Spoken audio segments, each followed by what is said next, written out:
And now it's saying the Okay. red dot Rick. Okay. All right. Um, I remember growing up in East Los Angeles, and I recall it was a very vibrant community, and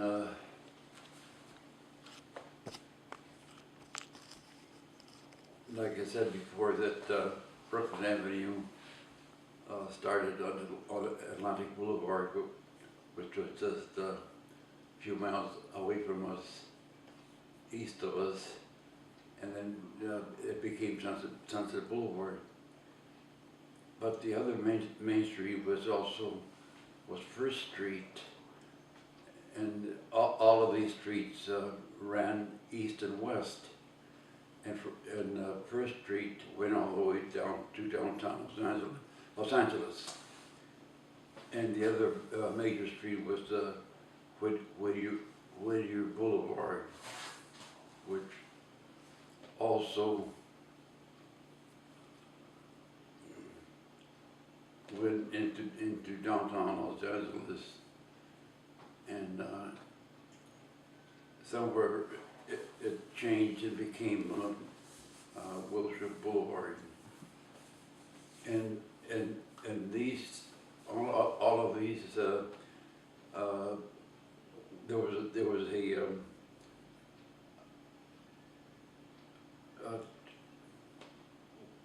we had streetcars that took us into downtown, but we had to walk to get the streetcar. But everyone used the streetcars, and the one we used to go to downtown was a yellow streetcar. I think it was called the P line, and that one we picked up right around Brooklyn Avenue and Rowan, and then that went down a few blocks to First Street, and then made a right turn, and then it went west all the way to Los Angeles, and it went through Boyle Heights, and then it went into the down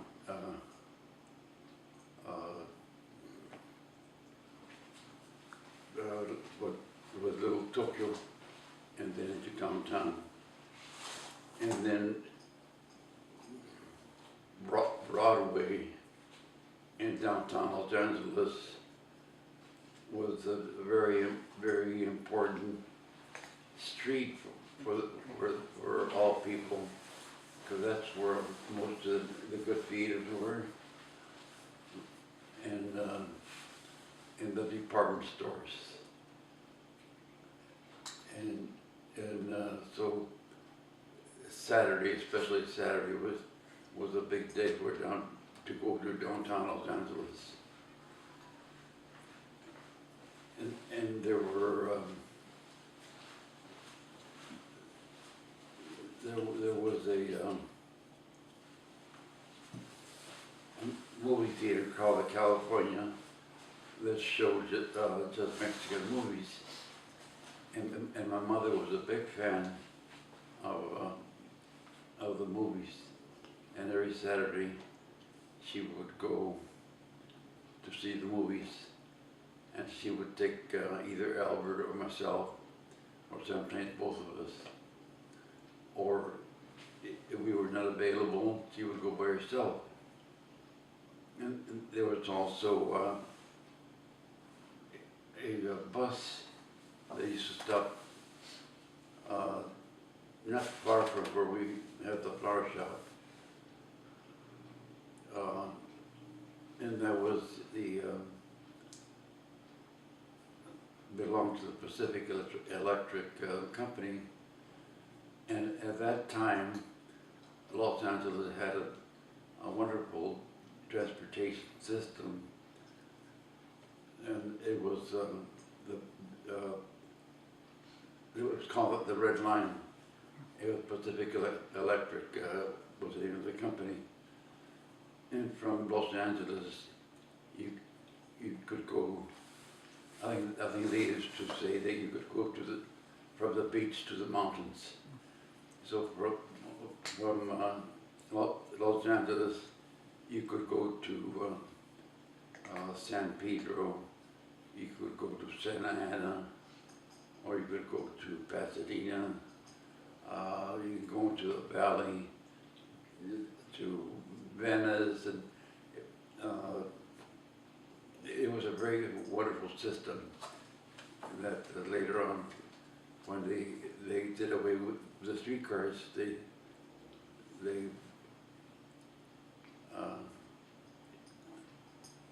really ruined the transportation for people.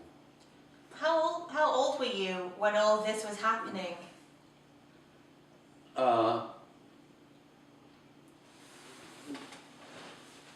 Well, no, probably 10, 12, 14 years. When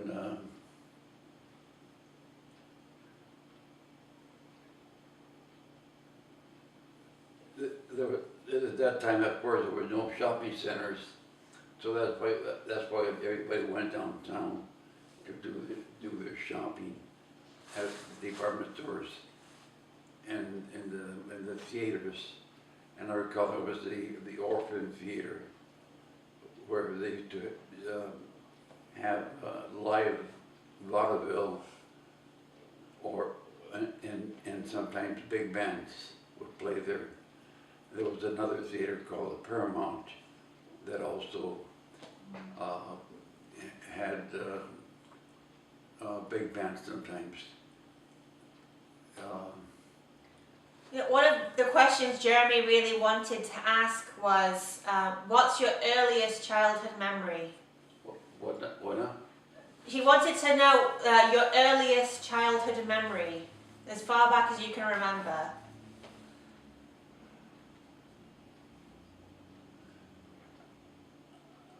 I think I remember maybe being sick, being in bed, probably the earliest. Because I think, like I said before, I was, well, maybe I didn't, but I was a sickly child. And that was the reason why I started school late, because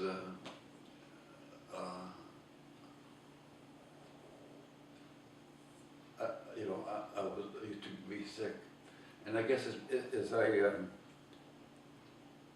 became a teenager,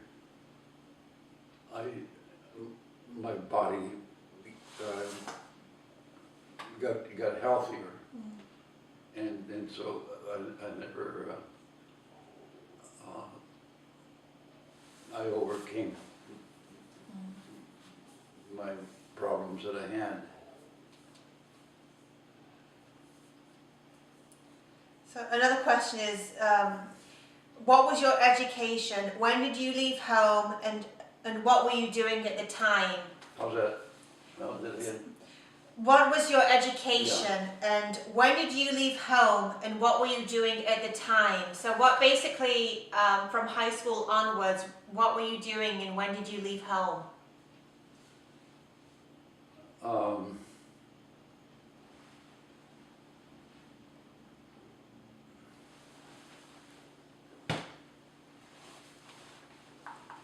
When I was going to Garfield High School, it was soon after, it was in 1947, the war, Second World War ended in 1945. And so I recall that probably in 1946 or so, they started bringing in some like Quonset huts, temporary buildings. And that was the start of East Los Angeles College, because when I grew up,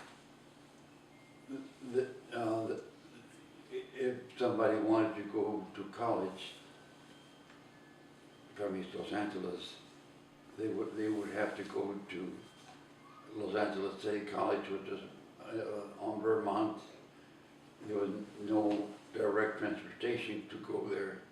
You would have to probably take the streetcars and then change buses into a bus. So it wasn't many miles away. It was in West Los Angeles, like I say, in Vermont. And then, so this was something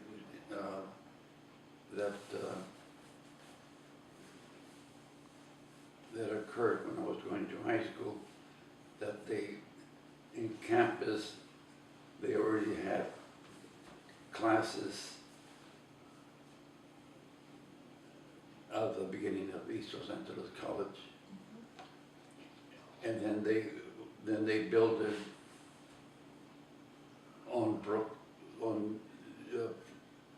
Brooklyn Avenue, maybe 4 or 5 miles east of where we had the flower shop.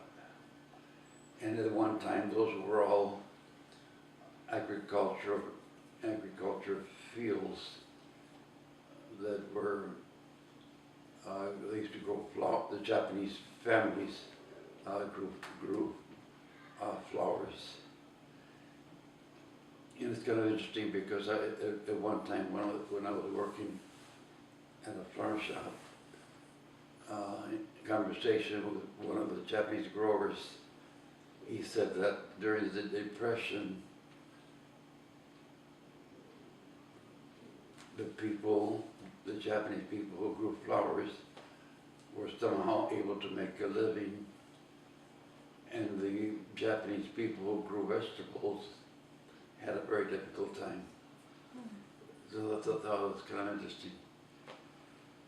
So anyway, later on, East Los Angeles College was built. Had you already left home by then? I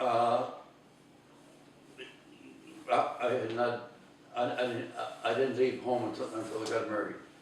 Okay. So I'll come back to that. And then the other college that they started building was Los Angeles. Cal State LA? Cal State, yeah. Los Angeles was the other college. That's right. And then the other thing was that, I think I mentioned that the Atlantic swimming pool, they used to, for some reason they call them plunge. And that was, in all of East Los Angeles, that was the only one. And then in Boyle Heights, there was another one at the Evergreen Park. And, but I recall an incident where the two Bowers boys, who were, I guess, Anglos, took Albert and myself to go swimming at the Maribel pool. They had a municipal pool there. But when we got there, they wouldn't let Albert or myself go in because we were Mexicans. And so we stayed outside watching Philip and Manuel Bowers having fun in the pool. But from what I recall, it didn't bother us. I guess we just accepted it. Yeah. It was a new experience. And then in East Los Angeles, there was the Lincoln Park, and they had Lincoln Park had a little lake where they rented electric motorized boats, And I think at one time they also had a little zoo there. But it was a nice park. A lot of families that would gather there. And then the other one was in Boyle Heights called the Hollenbeck Park. And that one also had a lake and had also the little boats you could rent. And nearby there was a very big building, and it was the Jewish home for the aged, I think it was. It was because it was in Boyle Heights. And like I said, Boyle Heights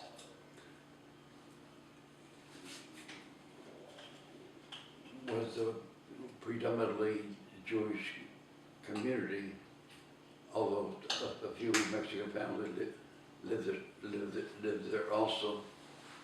But I understand that way back in the 20s or so, I guess some of the Jewish people got together and they sent scouts to look around the Los Angeles area to see what area would be a nice area for the Jewish people to move to. And it was Boyle Heights. And when you think of it, it was a very desirable area because there was areas where there were hills, and that's where the Jewish people, the lawyers and doctors had their homes. And then there was the streetcar, good transportation to take people downtown. And it was near downtown, and there was no smog then. So if you had a house up on a hill, you could see miles and miles away. And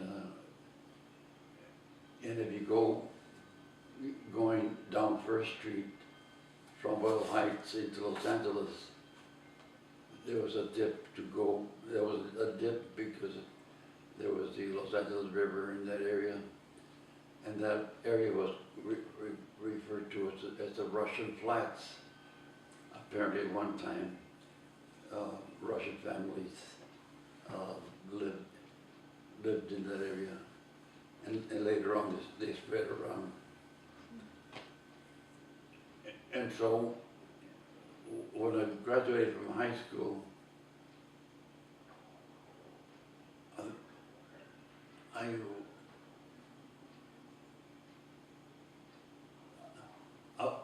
I realized that I didn't have enough experience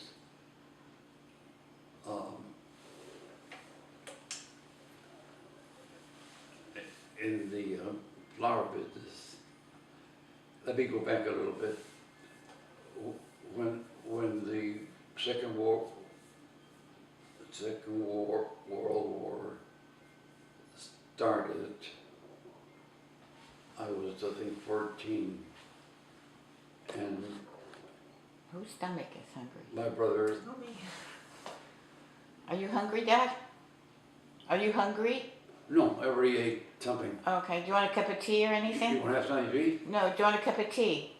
Yeah, that'd be nice. Make sure it's still recording. So anyway, my older brother, John, was 10 years older than myself. And he went into the Air Force. And so my mother ran the flower shop, and she didn't drive. And at that time, there were no, in other words, you have to go to the flower market to get flowers. There were no deliveries to your flower shop like there was later on. And so my brother had tried to teach me to drive, but he was impatient, and I got nervous. And at that time,